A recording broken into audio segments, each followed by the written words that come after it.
समाचारों के अगले चरण में मॉर्निंग क्लब के उद्योग से हर साल की तरह इस साल भी चिन्मय रंजन देव मेमोरियल 5-a-साइड फुटबॉल प्रतियोगिता का आयोजन किया गया था।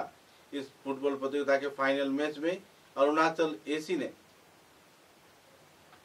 टाई ब्रेकर में आखिरकार सिलचर स्पोर्टिंग के खिलाड़ियों को हराया।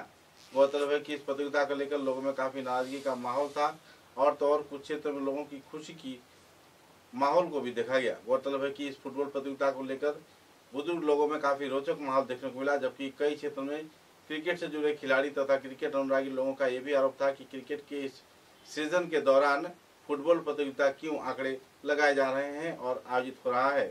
आखिरकार मॉर्निंग क्लब के उद्योग से आयोजित इस 5-a-साइड फुटबॉल प्रतियोगिता में लोगों ने जमकर भाग लिया और सुचारू रूप से आनुष्ठानिक तौर पे यह कार्यक्रम संपन्न हुआ। कार्यक्रम में शहीद स्वर्गीय चिन्मय रंजन देव के पत्नी तथा दूसरे कई वरिष्ठ हस्तीगण मौजूद थे और फाल्गुनी देव के मौजूदगी में पुरस्कार वितरण कार्यक्रम भी आयोजित किया गया।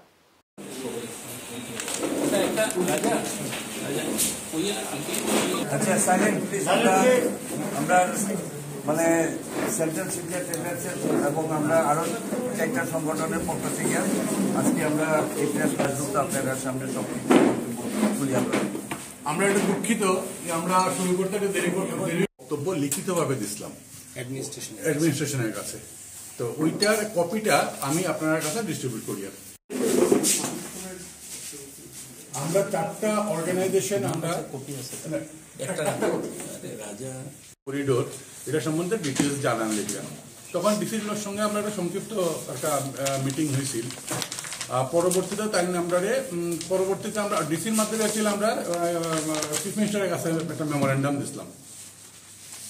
ওই মেমোরেন্ডামের আর পরিপ্রেক্ষিতে পরে তারা আমরা বলতে যেটা মিটিং তারা কল করবা, তো পাবলিক মিটিং। তো আমরা বঙ্গভবনে তারা ডাকাইছিল। আপনারা সবাই জানেন বঙ্গভবনে আমরাই না খালি অ্যাকচুয়ালি আস্থা শিলচরের জনসাধারণেরই তারা পয়সা যাওয়ার লেগে প্রচুর মানুষ গেছিল ওইখানে। তো ওইখানে আপনার আমরা সঙ্গে আমরা যে বক্তব্যটা আমরা আসিল আর কি বেসিক্যালি সেই বক্তব্যটা আমরা এইটার মাধ্যমে আমরা দিচ্ছিলাম ওইখানে। তো আমরা যে বক্তব্য যেটা আমরা দিছিলাম আমরা কথা হইল গিয়া যে ওই দিন যেটা মিটিং ডাকা হয়েছিল ওখানে তারা কইছিল আমরা যে আমরা সঙ্গে মত বিনিময় হইব, কিন্তু দেখা গেছে যে আমরা বক্তব্য রাখছি আমরা কি বক্তব্য এবং তারার পক্ষ থেকে তারা যেসব কথাবার্তা আছে এসব তারা আমরা কইছে। কিন্তু আমরা এটা যারা ব্যবসায়ী সমিতি বা যারা আমরা এখানে ব্যবসায়ীরা আছি আপনারা নিজেরা তো আইডিয়াই করতে পারবা যদি অল ইন্ডিয়া রেডিওর থেকে আপনার পর্যন্ত ইয়েটা হয় যেটা এখন যেটা প্রপোজড এলিভেটেড করিডোর যেটা কোয়া হয় এটা যদি হয় তাহলে রাস্তার দুই সাইডে কত ব্যবসায়ী আছে এখানে এবং এরার উপরে এইসব যারা আমাদের এমপ্লয়িজরা আছে তারা ফ্যামিলিরা আছে আমরা নিজেরার ফ্যামিলি আছে সব মিলিয়ে কত মানুষ এফেক্টেড হইতে পারে একটা লার্জ একটা নাম্বার অফ পিপল এখানে এফেক্টেড হইব। কিন্তু আমরা যেটা দেখি আর কি যে জিনিসটা হইতেছে যে আমরা কয়েকজন বা কিছু মানুষের আমরা স্বার্থ নিয়ে আমরা এটা করি। অ্যাকচুয়ালি ব্যাপারটা এটা না, ব্যাপারটা হচ্ছে কি আমরা চাইতেছি যে এই যেটা প্রপোজড করিডোর হইতেছে আমরা মেইন দেখুন প্রশ্ন দুইটা আছে। প্রথম প্রশ্ন আমরা শিলচরবাসী হিসাবে আমরা কি চাই। আমরা কল করার পরে আমরা এই মুহূর্তে কেন আমরা আসছি কথাটা হলো কি ফ্লাইওভার হচ্ছে কিন্তু ফ্লাইওভারটা কি আকারে হচ্ছে কিভাবে হচ্ছে এই যে এলিভেটেড হচ্ছে না নর্মাল ছোট ছোট ফ্লাইওভার হবে থিংস আর নট ক্লিয়ার। এটা যখন সবার সম্মুখে ক্ল্যারিটিটা আসলো তখন আমরা রিয়েলাইজ করলাম যে ইট ইজ গ্রেটলি ফ্লড, মানে ফ্লড ইন দ্য সেন্স আমাদের টাউনটা যত বড় তার থেকে বড় একটা এলিভেটেড করিডোর আমরা বানাচ্ছি। তো এটা এখন নাগরিকরা কি চায় হয়তো সেটাই হবে, কিন্তু দিস আর দ্য কনসার্নস আমাদের যেটা আছে সেটা আমরা আপনাদেরকে সার্কুলেট করেছি। এই কনসার্নগুলো কোনো কিন্তু অ্যাড্রেস হয়নি, এই কনসার্নগুলোকে আমাদেরকে কোনোভাবে বোঝানোর চেষ্টাও হয়নি বা বোঝানো হয়নি যে এটা কি করে অ্যাডমিনিস্ট্রেশন এটাকে মিট আপ করবে। একটা জয়েন্ট একটা মেমোরেন্ডাম দেওয়া হয়েছিল, সেই মেমোরেন্ডামটা আমরা ভীষণভাবে আশা করেছিলাম। আমরা এটা একটা আমাদের অপেক্ষা ছিল যে এটা ডায়াস থেকে এই মেমোরেন্ডামটা পাবলিক সবাইকে পড়ে জানানো হবে যে আমরা যে আমাদের কোয়েরিটা কি বা আমাদের কনসার্নটা কি। কিন্তু আলটিমেটলি মেমোরেন্ডামটা রাখা হলো তারপরে আমি আপনাদের এই মেমোরেন্ডামের কপিগুলো সার্কুলেট করা আছে, যদিও আমি একবার পড়াচ্ছি, হ্যাঁ পড়ে শোনাচ্ছি। First, we appreciate the Chief Minister regarding his work on the recent development projects of elevated roads in different parts of Assam. We also take cognizance of the Chief Minister's concern of the damage that will be inflicted on the historic market area of Silchar in case the proposed elevated corridor is built in. Capital point থেকে up to আমরা যদি রাঙ্গেরখাড়ি পর্যন্ত ধরি, তাহলে বিভিন্ন রাস্তার ট্রাফিকটা এই main রোডে আসে।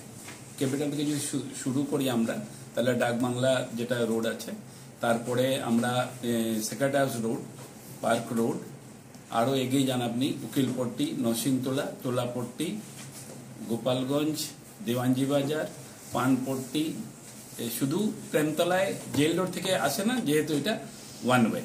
এগিয়ে যান আপনি অম্বিকাপট্টি কলেজ রোড থেকে,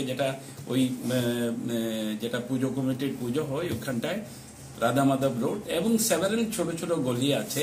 একদম আপনি রাঙ্গেরখাড়ি অবধি সেই একই রুটে এতগুনা রোডের ট্রাফিক উঠে।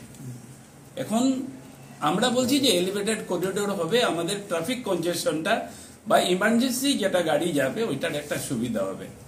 আপনারাই আমার ছোট্ট মস্তিষ্কে এটা আসছে না যে এই কনজেশনটা কিভাবে সরাবো আমরা।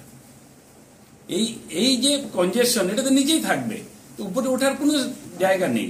যাদের কাছে মানে ফোর হুইলার আছে বা ওনারা সেই সোনাই অথবা মেডিকেল কলেজ, এনআইটি যেতে চান, ওরাই ওটার উপরে উঠবে। বাকি যে এখন যে নর্মাল যে ট্রাফিক, ওটার নিচেই থেকে যাবে। তাহলে আমরা এত এই 600-700 কোটি টাকা খরচা করে এই এলিভেটেড করিডোর কেন করব? একটাই জিনিস যে এটার অনেকেই ভাবছেন যে একটা ফ্লাইওভার বা এলিভেটেড করিডোর হলে শিলচরের স্ট্যাটাসটা শহর, বড় আধুনিক শহর হিসাবে মানে আমরা পরিণত হব। কিন্তু আমরা যারা ব্যবসায়ী আছি, এই পুরো স্ট্রেসে মানে few thousand crores are involved in this road. এখানে আমাদের প্রচুর রেভিনিউ আমরা গভর্নমেন্টকে দিয়ে থাকি। এই দু সাইডেরই যত ব্যবসায়ী আছে, আমরা আজকের দিনে আমরা সবাই অসহায় ফিল করছি যে এই ফ্লাইওভার বা এলিভেটেড করিডোর হলে